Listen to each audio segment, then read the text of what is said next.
بسم اللہ الرحمن الرحیم۔ آج کی ویڈیو میں آپ کو بتاؤں گا کہ نبی کریم صلی اللہ علیہ وسلم شب برات کیسے گزارتے تھے اور اللہ رب العالمین سے کیسے دعا کرتے تھے۔ چنانچہ ام المؤمنین حضرت سیدہ عائشہ صدیقہ رضی اللہ عنہا سے روایت ہے، فرماتی ہیں رسول کریم صلی اللہ علیہ وسلم میرے حجرہ مبارک میں کملی اوڑھے آرام فرما رہے تھے۔ شعبان المعظم کی 15ویں شب تھی۔ آپ صلی اللہ علیہ وسلم قملی سے باہر تشریف لائے۔ چنانچہ جب نبی کریم صلی اللہ علیہ وسلم قملی سے تشریف لائے تو میں بھی اٹھی۔ میں نے پہلے اپنے حجرہ مبارک میں آپ صلی اللہ علیہ وسلم کو تلاش کیا۔ جب میں نبی کریم صلی اللہ علیہ وسلم کو تلاش کرنے لگی، میرا ہاتھ رسول کریم صلی اللہ علیہ وآلہ وسلم کے پاؤں مبارک کو لگ گیا۔ اس وقت نبی کریم صلی اللہ علیہ وسلم سجدہ انور میں تھے اور دعا فرما رہے تھے۔ میں نے آپ کی دعا حفظ کر لی۔ آپ صلی اللہ علیہ وسلم نہایت شان ابدیت کے ساتھ بارگاہ سمدیت میں عرض گزار تھے، یا رب العالمین میں نے سجدہ کیا، یا رب العالمین میں نے تیرے حضور سجدہ کیا۔ میری آنکھوں کی سیاہی اور میرے خیال نے اور میرے دل تیرے ساتھ ایمان لایا۔ یا رب العالمین میں نے تیری نعمتوں کو قبول کیا۔ یا رب العالمین میں اپنی تاریکی گناہ پر تیرے حضور اصرار کرتا ہوں۔ میں نے اپنی جان پر ظلم کیا، مجھے بخشش عطا فرما۔ یا رب العالمین تیرے سوا گناہوں کا کوئی بخشنے والا نہیں۔ میں تیرے عذاب سے تیری معافی کی پناہ ڈھونڈتا ہوں اور تیرے غضب سے تیری رضا مندی کی پناہ تلاش کرتا ہوں۔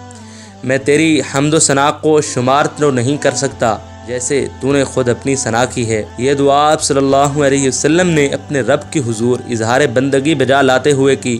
دراصل یہ تعلیم امت تھی۔ نبی کریم صلی اللہ علیہ وسلم اپنی امت کو تعلیم فرما رہے تھے، شب برات ہو یا کوئی بھی رات ہو تو رب العالمین کے حضور اپنے گناہوں کا اصرار کر کے دعا کرو، اور دعا کرو کہ یا رب العالمین ہم نے اپنی جانوں پر ظلم کیا، یا رب العالمین تو ہمیں بخش دے، تیرے سوا کوئی گناہوں کا بخشنے والا نہیں ہے۔ یہ دعا نبی کریم صلی اللہ علیہ وسلم نے اپنی امت کو تعلیم فرمائی، کیونکہ نبی کریم صلی اللہ علیہ وسلم نے یہ دعا اپنے لیے نہیں کی تھی، کیونکہ آپ صلی اللہ علیہ وسلم تو معصوم عن الخطا ہیں، ہر قسم کے جرم و عصیاں سے پاک ہیں۔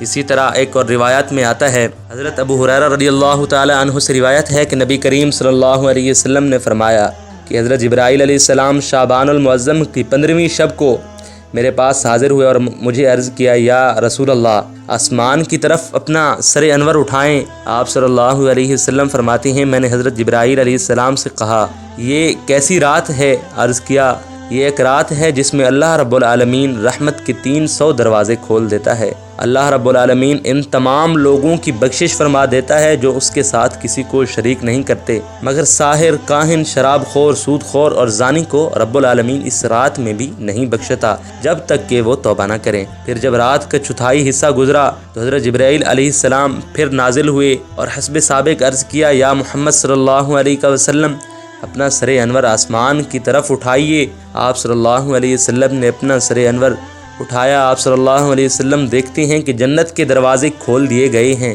پہلے دروازے پر ایک فرشتہ آواز دیتا ہے، خوشخبری ہے اس کے لیے جو آج کی شب رکوع میں ہے۔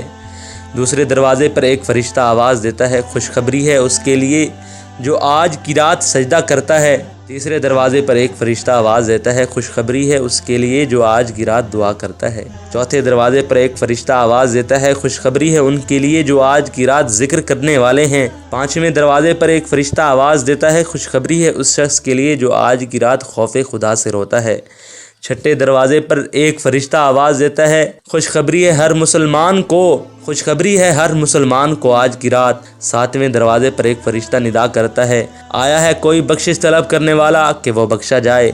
آپ صلی اللہ علیہ وسلم فرماتے ہیں میں نے حضرت جبرائیل امین علیہ السلام سے پوچھا، یہ دروازے کب تک کھلے رہیں گے؟ تو حضرت جبرائیل علیہ السلام نے عرض کیا، اول شب سے صبح کے طلوع ہونے تک۔ اور پھر عرض کیا، یا محمد صلی اللہ علیہ وسلم اس رات اللہ تبارک و تعالی دوزخ کی آگ سے بنی کلب کی بکریوں کے بالوں کے برابر اپنے بندوں کی آزادی عطا فرماتا ہے، لہٰذا ہمیں اس رات میں رب العالمین کی عبادت کرنی چاہیے۔ ان اللہ رب العالمین کی طرف سے ان عطا کردہ رحمتوں کے مصداق بنیں اور اللہ رب العالمین کی ان رحمتوں کے صدقے ہم بخشے جائیں۔